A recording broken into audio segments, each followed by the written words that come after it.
Hello అండి. అందరికీ నమస్కారం. Welcome back to our channel. Telangana ప్రభుత్వము ఈ డిసెంబర్ నెలకు సంబంధించిన ఆసరా పెన్షన్ల పంపిణీ విషయంలో కొన్ని కొత్త మార్పులను తీసుకురావడం అయితే జరిగింది. నేను మీకు ఈ వీడియోలో క్లియర్‌గా చెప్తాను. ఈ డిసెంబర్ నెలకు సంబంధించినటువంటి పెన్షన్లను ముఖ్యంగా ఎవరికి పంపిణీ చేస్తారు? ఏ తేదీ నుంచి ఏ తేదీ వరకు ఇస్తారు? అండ్ అలాగే కొత్త విధానంలో అని చెప్పాను కదా! ఏ విధానంలో మీకు పంపిణీ చేయబోతున్నారు? సో, మీకు పెన్షన్ డబ్బులు ఎవరు తీసుకొని వచ్చి ఇస్తారు? ఎక్కడికి వెళ్లి పెన్షన్ డబ్బులను తీసుకోవాలి? ఈ వివరాలన్నిటి గురించి చెప్తాను. వీటితో పాటుగా చాలామంది కూడా కొత్తగా ఆసరా పెన్షన్‌లకు దరఖాస్తులు చేసుకోవడానికైతే ఎదురు చూస్తూ ఉన్నారనమాట.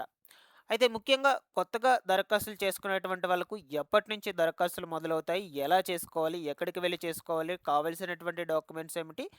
సో, ఈ సమాచారం గురించి కూడా మీకు చెప్తాను. మీరందరూ తప్పకుండా వీడియోనైతే ఎండ్ వరకు చూసి, నేను చెప్పేటువంటి విధానం గనుక మీకు నచ్చినట్లయితే లైక్ చేసి అందరికీ కూడా షేర్ చేయకుండా అయితే వెళ్ళొద్దు గైస్. ఫస్ట్ టైమ్ ఛానల్‌ని చూడడానికి వచ్చినటువంటి వాళ్ళందరూ కూడా ఛానల్‌ని సబ్స్క్రైబ్ చేసుకునేసి, పక్కనే ఉన్నటువంటి బెల్ ఐకాన్‌ని క్లిక్ చేసి ఆన్‌లో అయితే పెట్టుకోండి. ఒకసారి టెలిగ్రామ్ ఛానల్ కూడా జాయిన్ అయితే అవ్వండి. సో, డిస్క్రిప్షన్‌లో అయితే లింక్ పెట్టినాను. మీరు విజిట్ చేశాకే జాయిన్ అయితే అవ్వండి. పథకాలకు సంబంధించి ఎటువంటి ఇన్ఫర్మేషన్ వచ్చినా సరే టెలిగ్రామ్ ఛానల్ ద్వారా కూడా మీకు అప్డేట్ ఇస్తూ ఉంటాను. అందుకొరకు జాయిన్ అవ్వమని చెప్తూ ఉన్నాను. లేట్ చేయకుండా టాపిక్‌లోకి గనుక వచ్చేసినట్లయితే, ప్రతి నెల రాష్ట్రంలో పంపిణీ చేసే విధంగానే ఈ డిసెంబర్ నెలకు సంబంధించి కూడా ఆసరా పెన్షన్‌లను పంపిణీ చేయబోతుంది ప్రభుత్వం. ఓకేనా?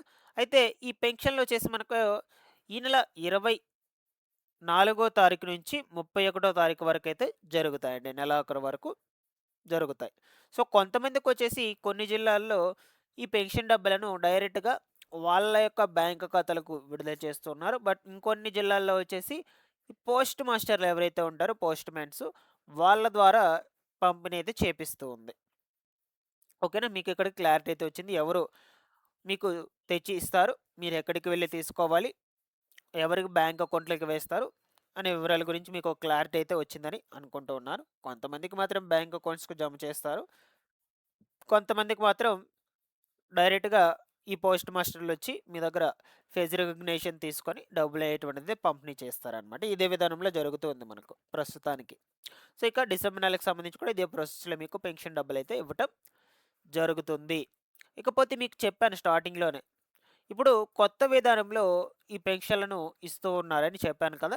ఏ విధానంలో ఇస్తున్నారంటే ఇదివరకొచ్చేసి మనకు ఈ పోస్ట్ మాస్టర్‌లు లబ్ధిదారుల యొక్క దగ్గరకొచ్చి వాళ్ళ దగ్గర బయోమెట్రిక్ ఫింగర్ ప్రింట్ తీసుకొని, వాళ్ళకి ఫింగర్ ప్రింట్ పడితేనే పెన్షన్ డబ్బులు ఇచ్చేటువంటి వాళ్ళు.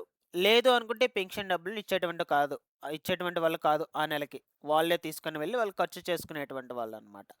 ఈ విధానంలో జరుగుతూ ఉంది. కేవలం ఫింగర్ ప్రింట్ అథెంటికేషన్ ద్వారానే లబ్ధిదారులకు పెన్షన్‌లనేటువంటివి పంపిణీ చేసేటువంటి వాళ్ళు. ఇప్పుడు అలా కాకుండా ప్రభుత్వం కొత్త విధానాన్ని తీసుకొచ్చింది. ఎందుకు తీసుకొచ్చిందయ్యా అంటే, ఈజీగా అనర్హులు ఎవరైతే ఉన్నారో వాళ్ళందరినీ కూడా రెక్టిఫై చేయడం. అండ్ అలాగే నిజాయితీగా ఉన్నటువంటి ప్రతి లబ్ధిదారుడికి కూడా డబ్బులనేది వర్తింపు జరుగుతుంది.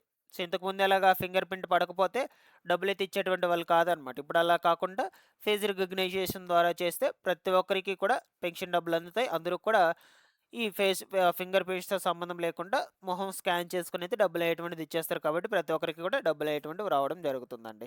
అందువల్ల ఈ కొత్త విధానాన్నయితే తీసుకొచ్చారు. ఇంకా నుంచి మీకు ఫేస్ రికగ్నైజేషన్ ముఖ చిత్రం ఆధారంగా మీ ముఖాన్ని వాళ్ళు స్కాన్ చేసుకుంటారు ఫస్ట్ మొబైల్ యాప్‌లో ఆ యొక్క పెన్షన్‌కి సంబంధించినటువంటి యాప్‌లో.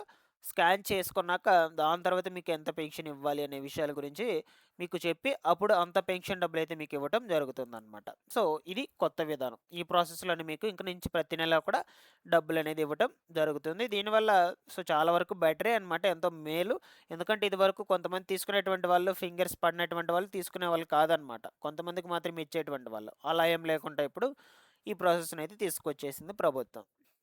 సో, ఫైనల్‌గా వచ్చేసి ఇదండి డిసెంబర్ నెలకు సంబంధించినటువంటి ఆసరా పెన్షన్‌ల పంపిణీ ఇన్ఫర్మేషన్ అనేది. ఇప్పుడొచ్చేసి చాలామంది కూడా ఈ పెన్షన్‌ల పెంపు చేశారు అనైతే అడుగుతూ ఉన్నారు. బట్ అయితే ఇంకా ప్రభుత్వం మనకు ఈ ఆసరా చేయుత పెన్షన్‌లను పెంపు చేయలేదన్నమాట. ఇదివరకు ఎంతైతే పెన్షన్ డబ్బులు ఇస్తూ ఉన్నారో సో, సేమ్ అంతే పెన్షన్ డబ్బులు ఈ నెలకు సంబంధించి కూడా ఇస్తారు. వృద్ధులకొచ్చేసి రూ. 2016 అండ్ అలాగే దివ్యాంగ వికలాంగుల పెన్షన్స్‌కొచ్చేసి రూ. 4,016. రూ. 16 కూడా తీసుకోండి మీరు. వాళ్ళకైతే ఇవ్వాల్సిన అవసరం అయితే లేదు. రూ. 16తో సహా మీరైతే తీసుకోవాలి. ఎందుకంటే అది మీ పెన్షన్ డబ్బులు కాబట్టి. సో, యాక్చువల్‌గా పెంచితే ఎంతొస్తది? మామూలుగా వృద్ధులకొచ్చేసి రూ. 4,000 అండ్ అలాగే ఈ దివ్యాంగ, వికలాంగ పెన్షన్స్ వచ్చేసి రూ. 6,000. బట్ ఇంకా పెంచలేదు కాబట్టి మనకు ప్రభుత్వం అమల్లోకి తీసుకురాలేదు కాబట్టి ఇక యాజ్ యూజువల్‌గా ఇంతకుముందు ఎంతైతే వస్తున్నదో అంతే పెన్షన్ డబ్బులైతే ఇవ్వటం జరుగుతుందనమాట. ఇక్కడి వరకు క్లియర్. ఇక కొత్త పెన్షన్‌లకు దరఖాస్తులు ఎప్పుడు మొదలవుతాయి? ఎప్పటినుంచి చేసుకోవచ్చు? అని చాలామంది కూడా అడుగుతూ ఉన్నారు. చాలామంది వెయిట్ చేస్తూ ఉన్నారు కూడా. సో, మాక్సిమం మనకు ఈ నెలాఖరు నుంచి లేదా జనవరి నెల మొదటి వారం నుంచి ఈ కొత్త పెన్షన్‌లకు సంబంధించినటువంటి దరఖాస్తులు మొదలయ్యేందుకు ఛాన్స్ అయితే ఉండొచ్చండి. ఓకేనా? సో, ఈ లోపల ఈ మెడికల్ పెన్షన్స్, దివ్యాంగ పెన్షన్స్ ఏవైతే ఉన్నాయో వాళ్ళకి సంబంధించి ఈ సదరం సర్టిఫికేట్స్ అనేటువంటి వాటినైతే రెడీ చేసి పెట్టుకోండండి. మీకు చూపిస్తాను ఏమేమి డాక్యుమెంట్స్ కావాలి అనే విషయాల గురించి కూడా. సో, మీరు వీటికి సంబంధించి దరఖాస్తులు ఎక్కడికి వెళ్లి చేసుకోవచ్చు అనుకుంటే మీ సేవా కేంద్రాల దగ్గరికి వెళ్లి అక్కడ అప్లికేషన్స్ అనేటువంటి ఫామ్ ఫిల్ చేసి వాళ్ళకి సబ్మిట్ చేసినట్లయితే వాళ్ళు ఆన్‌లైన్‌లో నేరుగా అప్లై చేసేందుకు అవకాశాలైతే ఉండొచ్చు. వెళ్ళేటప్పుడు ఏమేమి డాక్యుమెంట్స్ తీసుకువెళ్ళాలి? ఆధార్ కార్డ్ జిరాక్సు, దాని తర్వాత వచ్చేసి రైస్ కార్డు, నెక్స్ట్ వచ్చేసి ఇక్కడ చూడొచ్చు బ్యాంక్ పాస్‌బుక్ కాపీ ఒకటి, దాని తర్వాత పాస్‌పోర్ట్ సైజ్ ఫోటో, నెక్స్ట్ వచ్చేసి అడ్రస్ ప్రూఫ్ కోసము, ఇక వయసు ఆధారాన్ని బట్టి వాళ్ళకు సంబంధించి మనకు వృద్ధులకు మాత్రం 57 సంవత్సరాలైతే పైబడి ఉండాలనమాట. సో, 57 సంవత్సరాలు పైబడి ఉంటేనే వృద్ధాప్య పెన్షన్‌కు అర్హులవుతారు. దరఖాస్తులు చేసుకోవడానికి అవకాశం అయితే ఉంటుంది. ఇక వికలాంగ పెన్షన్ పీడబ్ల్యూడీ పెన్షన్‌లకు సంబంధించి ఖచ్చితంగా ఈ పైన చెప్పినటువంటి పత్రాలు అండ్ అలాగే సదరం సర్టిఫికేట్ అందులో 40% డిజేబిలిటీ ప్రూఫ్ అనేది కంపల్సరీగా ఉండాలని చెప్తూ ఉన్నారు. అప్పుడు మాత్రమే ఈ పెన్షన్‌లకు దరఖాస్తులు చేసుకోవడానికి అవకాశం అయితే ఉంటుందన్నమాట. లేదు అనుకుంటే పెన్షన్‌లకు దరఖాస్తులు అయ్యేటువంటి పెట్టుకోలేరు. ఖచ్చితంగా సదరం సర్టిఫికేట్ కంపల్సరీ మీకు ఆల్రెడీ తెలిసిన విషయమే. సదరం సర్టిఫికేట్ లేకుండా ఉన్నట్లయితే మీరు దీన్ని రెడీ చేసి పెట్టుకోండి ఈ లోపల. మనకు దరఖాస్తులు అయ్యేటువంటి మొదలయ్యే లోపల. ఓకేనా? సో, ఫైనల్‌గా వచ్చేసి మీకు ఎప్పటికప్పుడు అప్డేట్ అయ్యేటువంటిదైతే ఇస్తూ ఉంటాను గైస్. ఈ కొత్త ఆసరా పెన్షన్‌లకు సంబంధించి అండ్ అలాగే ఈ డిసెంబర్ నెల ఆసరా పెన్షన్‌లకు సంబంధించి మీరందరూ ఛానెల్‌ని సబ్స్క్రైబ్ చేసుకునేసి రెగ్యులర్‌గా పెట్టేటువంటి వీడియోస్‌ని ఫాలో అప్ చేస్తానండి. ఇందులో ఏమైనా డౌట్స్ ఉన్నా కూడా కామెంట్ సెక్షన్‌లో అడగండి. Thanks for watching this one.